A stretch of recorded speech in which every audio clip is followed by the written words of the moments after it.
Amen. So before we close off, you all can have a seat for just a couple more minutes here. So I have the Brazuelas here. So this is Sergio and Lisa. They're amazing. They're part of our church family and have been for a while. And they've been doing something cool over the last, I don't know, several months. And it's the Be the Bridge group that I was kind of mentioning. And it's just been a really cool thing that's been happening kind of in the background of our church life where real relationships have been digging into something that matters. And so wanted them to share so that we can kind of know what's happening. And we're trying to share stories like that so we can be encouraged by what God is doing in our church family. So I'm going to hand it to Lisa. Thank you, Mark. Mark gave me permission to be a little bit more spicy the second service, so I'm going to take it. So just going back to the whole series of Isaiah, and Pastor Mark and Pastor Ryan have talked about like setting aside differences, coming together to combat the divisiveness that we kind of see around us, and how we were made for relationships and how much we want to lift up those that are oppressed or hurting. And so that's kind of where Be the Bridge came into Creekside. And the people who joined the group, it was basically just a collective of people on staff, and then just members of the congregation.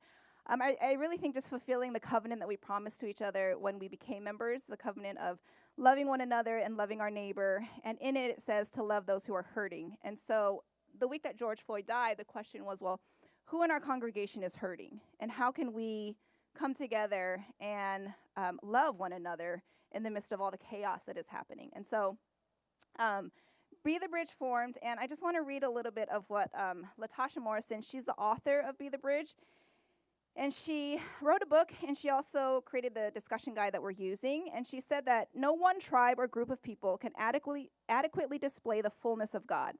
The truth is that it takes every tribe, tongue, and nation to reflect the image of God in his fullness. The truth is that race is a social construct, one that has divided and set one group over the other from the earliest days of humanity.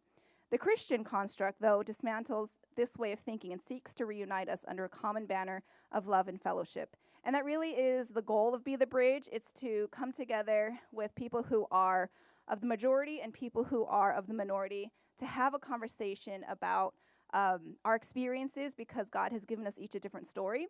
And so we get to share those experiences together. We listen. And there's a lot of growth and a lot of learning that happens. And I just wanted to share, I got the permission from most of the people in our current Be the Bridge. We've got 2 elders in there. And another wonderful couple who I wish could be like my grandparents. They're so sweet. And so we came up with this mission statement together, and it says, our mission is for God to be glorified and his church to become a credible witness to the equality of all image bearers of God, especially people of color who have not traditionally been served by the evangelical free church. And so that is basically all we really want to do is to just be a witness of Christ to all people. Oh, thanks. She basically said everything really well. I guess I'll share a little bit about the previous sessions that we finished.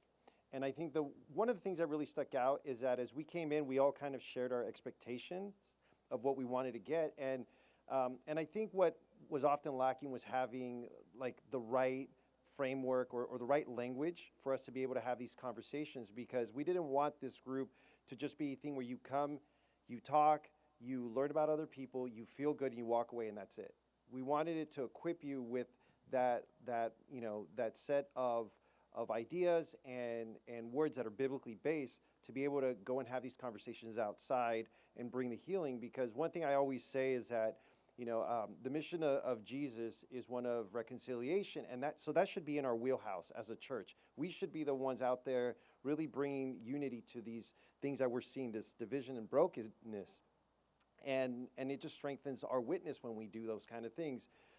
And what emerged from our 2 previous groups is that people learned more than they were expecting. And a lot of it just came through conversation, and there really wasn't any debating. It was just sharing your heart, sharing what you experienced.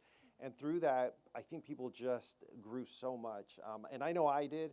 I know everybody else did. So we're excited to try to keep this going. Sorry, since I'm up here, I'm gonna take this opportunity. So we do have 2 more spots. If you identify as Black, Indigenous, person of color, we have 2 spots that we would love to fill to kind of complete the group and have just kind of a deeper conversation. So if you fit that and you're free on Wednesday nights from 8 to 9:30 for the next 10 weeks, come talk to me. Thank you.